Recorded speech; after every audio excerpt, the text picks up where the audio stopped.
السلام علیکم ناظرین۔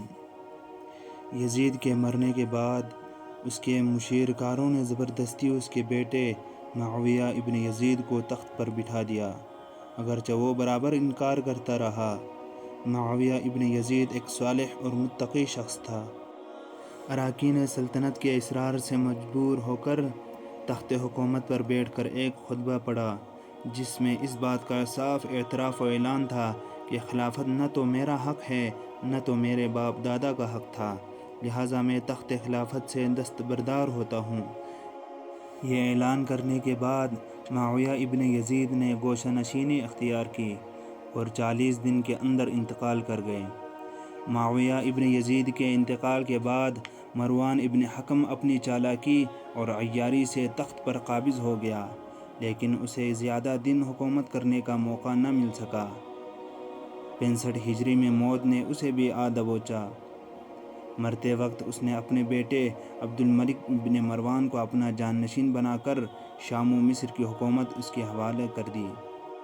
اس وقت کیفیت یہ تھی کہ حجاز و اطراف حجاز میں حضرت عبداللہ ابن زبیر رضی اللہ تعالی عنہ کی خلافت قائم تھی اور شام و مصر میں عبد الملک ابن مروان کی حکومت تھی۔ کوفہ پر نہ تو حضرت عبداللہ ابن زبیر رضی اللہ تعالی عنہ کا اثر و اقتدار تھا اور نہ ہی عبد الملک ابن مروان کا کوئی اختیار تھا۔ عجیب کشمکش کی حالت تھی۔ اس صورتحال سے فائدہ اٹھاتے ہوئے مختار بن عبید ثقفی نے کوفہ پر اپنا پورا تسلط جما لیا۔ یہ مختار بن عبید ثقفی وہی شخص ہے جس کے ہاں امام مسلم نے سب سے پہلے قیام کیا تھا، اور اسی کے مکان میں اہل کوفہ سے حضرت امام حسین علیہ السلام کی بیعت لی تھی۔ مختار بن عبید ثقفی نے برسر اقتدار آتے ہی اس بات کا قطعی عہد کیا کہ کربلائی ظالموں میں سے ایک کو بھی نہ چھوڑوں گا اور خون امام حسین علیہ السلام کا پورا بدلہ لوں گا۔ چنانچہ مختار نے یہ کیا کہ سب سے پہلے ان ظالموں کو گرفتار کرایا جنہوں نے قتل امام کا بیڑا اٹھایا تھا۔ لہٰذا اس سلسلے میں سب سے پہلے شمر اور ابن سعد گرفتار کر کے مختار کے سامنے پیش کیے گئے۔ مختار نے دیکھتے ہی پوچھا، تم لوگ وہی ہو نا جن کے حکم سے ساقی کوثر کے نواسوں پر پانی بند کیا گیا اور کربلا کی تپتی ہوئی ریتیلی زمین پر تڑپا کر شہید کیا گیا؟ اے ابن سعد، اے شمر، سچ بتانا کہ اس ظلم بے حد کے بدلے تمہیں کتنی دولت ملی؟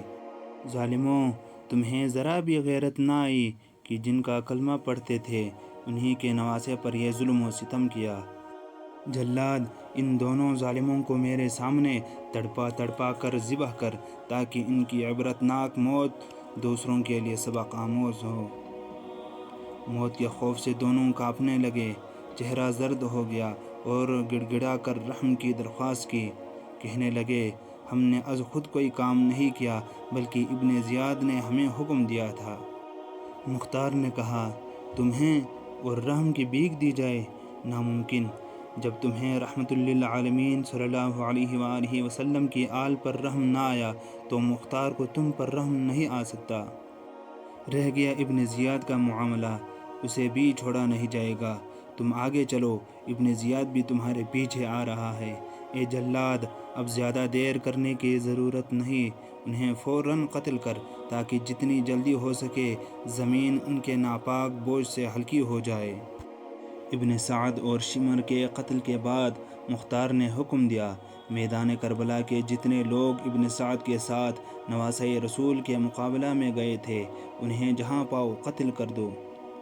اس اعلان کا سننا تھا کہ کربلا کے میدان میں جانے والے کوفی بصرہ کے جانب بھاگنے لگے، لیکن مختار کی فوجوں نے ان کا برابر پیچھا کیا، جس کو جہاں پایا قتل کر دیا، لاش جلا دی اور مکان کا سارا مال لوٹ لیا۔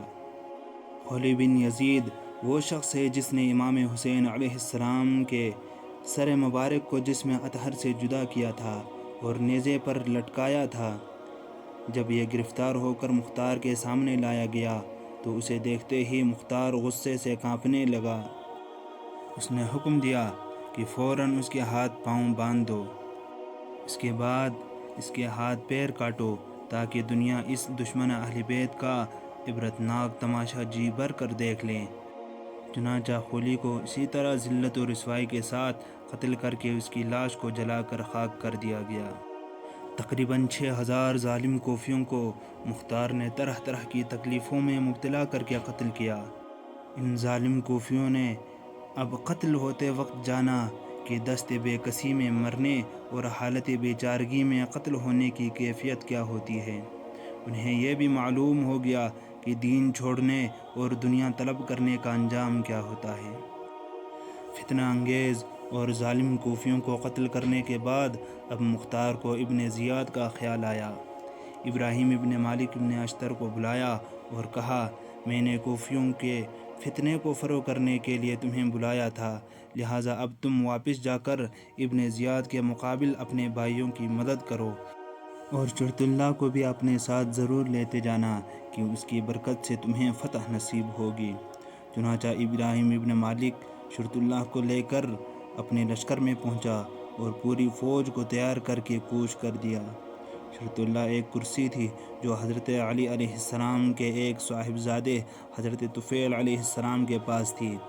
حضرت علی علیہ السلام اسی کرسی پر بیٹھ کر مقدمات کا فیصلہ کیا کرتے تھے۔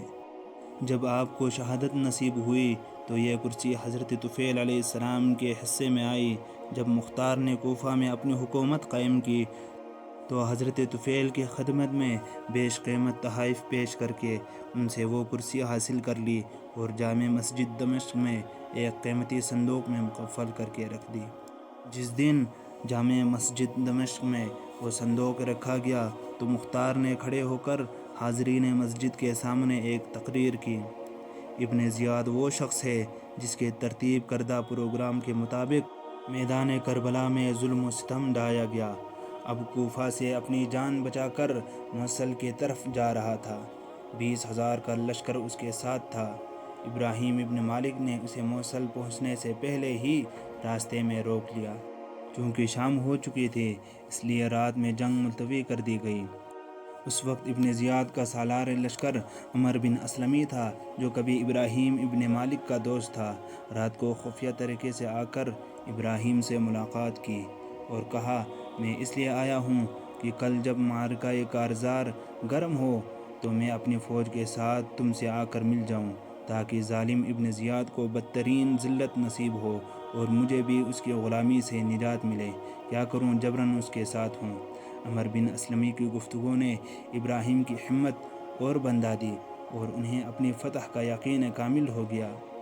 جب صبح کی جنگ شروع ہوئی تو ابراہیم ابن مالک نے دیکھا کہ عمر بن اسلمی کی فوج بڑی جانبازی کے ساتھ ان کی فوج پر حملہ آور ہے۔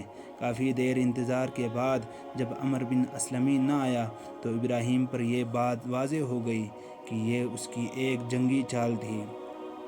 چنانچہ ابراہیم ابن مالک نے شرط اللہ اٹھائی اور پوری جوش کے ساتھ ابن زیاد کی شامی فوج پر حملہ کر دیا۔ ابن زیاد کی فوج اس حملے کی تاب نہ لا سکی، اس کے قدم اکھڑ گئے۔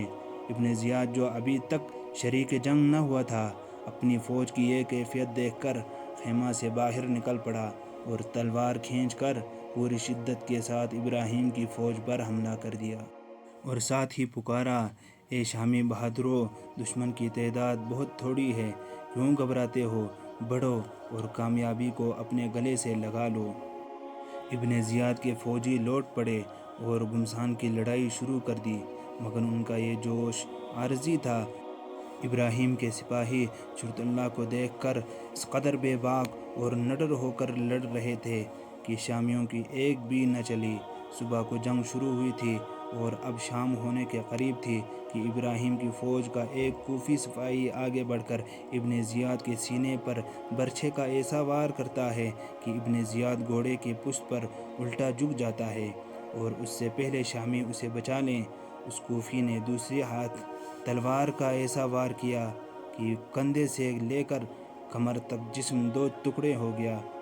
ابن زیاد کا قتل ہونا تھا کہ شامی فوج بھاگ کھڑی ہوئی۔ یہاں یہ کیفیت ہوئی کہ مختار نے ابن زیاد کے سر کے آنے سے 3 دن پہلے ہی یہ اعلان کر دیا کہ بہت جلد ابن زیاد کا سر کوفہ کے دارالامارت میں آنے والا ہے۔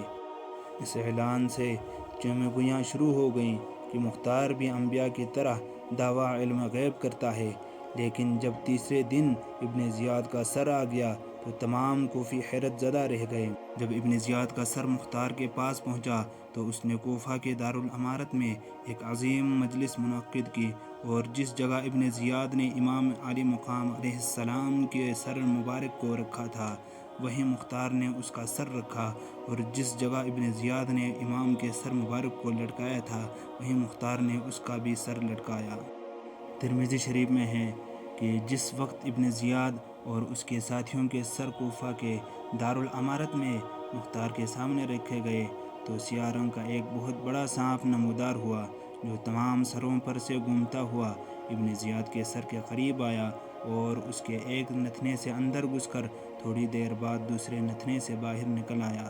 اسی طرح 7 بار وہ سانپ گھسا اور نکلا، پھر غائب ہو گیا۔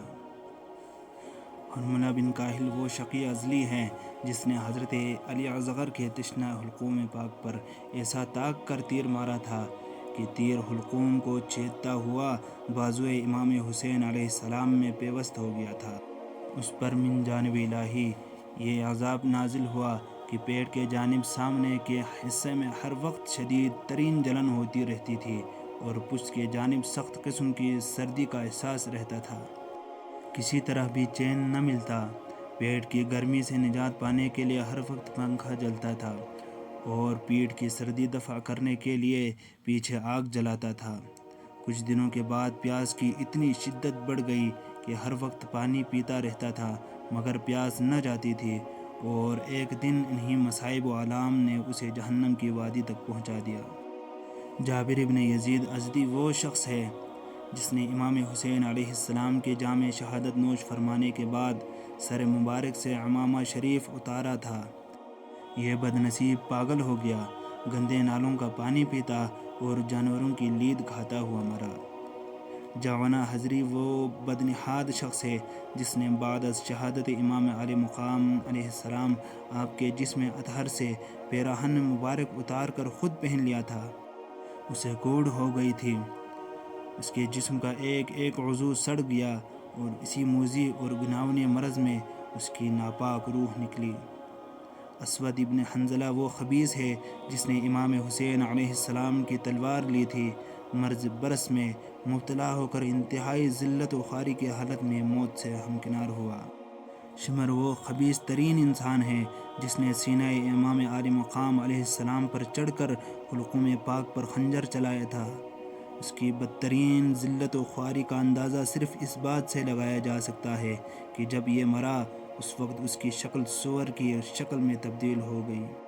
غرض ہے کہ ابن سعد، شمر، قیس بن اشعث، خلی بنت یزید، سنان بن انس، عبید اللہ بن قیس، یزید بن مالک وغیرہ، ان تمام ظالموں کو مختار نے سخت ترین عذاب کے ساتھ قتل کر کے ان کی ناپاک لاشوں کو گھوڑوں کی ٹاپوں سے روند کر ہڈیاں تک چور چور کرا دیں اور انہیں خاک میں ملا دیا۔ ہزاروں یزیدی تو مختار کی تلوار سے قتل ہوئے، بہت سے قسم قسم کی تکلیفوں میں مبتلا ہو کر موت کے گھاٹ اترے۔ بعض کے منہ ایسے سیاہ اور بھیانک ہو گئے کہ دیکھنے والوں پر خوف کا غلبہ ہو جاتا تھا، بعض اندھے ہو گئے، بعض بھوک سے تڑپ تڑپ کر مرے۔ ناظرین، یہ تھا یزیدیوں کا انجام جو انہوں نے ظلم امام حسین اور آپ کے رفقا کے ساتھ کربلا کے میدان میں برپا کیا تھا۔ اللہ تعالیٰ نے انہیں دنیا میں بھی ذلیل و رسوا کیا اور آخرت میں بھی ان کا عبرتناک انجام ہے۔ تو اللہ تعالیٰ سے دعا ہے کہ اللہ پاک ہمیں اہل بیت کے محبین میں شمار فرما اور ان کی محبت کو ہمارے دلوں میں رچ بس کر ہمیں اللہ تعالیٰ کے احکامات پر عمل کرنے کی اور ان صالحین کے نقش قدم پر چلنے کی توفیق عطا فرما۔ آمین یا رب العالمین، بجاہ سید المرسلین۔ والسلام علیکم ورحمۃ اللہ وبرکاتہ۔